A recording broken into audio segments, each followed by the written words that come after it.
नाज़रीन, आपको अपडेट करते चले क्रिकेट की दुनिया की एक बड़ी खबर से। आईसीसी ने एक ऐसा फैसला किया है जिसने दुनिया भर की क्रिकेट शायकीन की तवज्जो अपनी तरफ मबजूल कर ली है। आखिर ये फैसला क्या है और इसका पाकिस्तान समेत दीगर टीमों पर क्या असर पड़ेगा, आइए जानते हैं मुकम्मल रिपोर्ट। क्रिकेट शायकीन के लिए एक बड़ी खबर सामने आई है। रिपोर्ट्स के मुताबिक इंटरनेशनल क्रिकेट कौंसिल आईसीसी ने मुस्तकबिल के आलमी टूर्नामेंट्स की फॉर्मेट में तब्दीलियों का ऐलान किया है।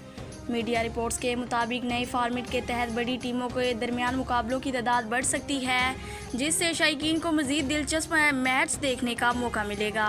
इस तब्दीली के बाद पाकिस्तान और भारत के दरमियान एक ही आलमी टूर्नामेंट में एक से ज़्यादा मैच होने के इम्कानात पर भी बहस हो रही है। ताहम ये सब टूर्नामेंट के शेड्यूल और दोनों टीमों की कारकर्दगी पर मुनहसिर है।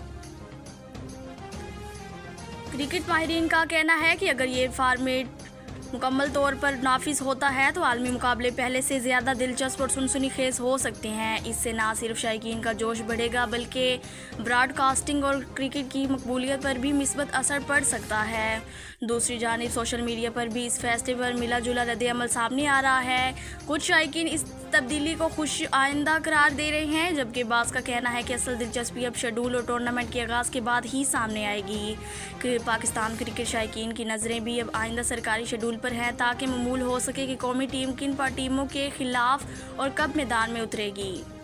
वाज़ा रहे कि आईसीसी की जानिब से जारी होने वाले हतमा तफसीलात और शेड्यूल के बाद ही तमाम मामलात मुकम्मल तौर पर वाज़ा होंगे। इसलिए शायकीन को चाहिए कि सिर्फ मुस्तंद मालूमात पर एतमाद करे।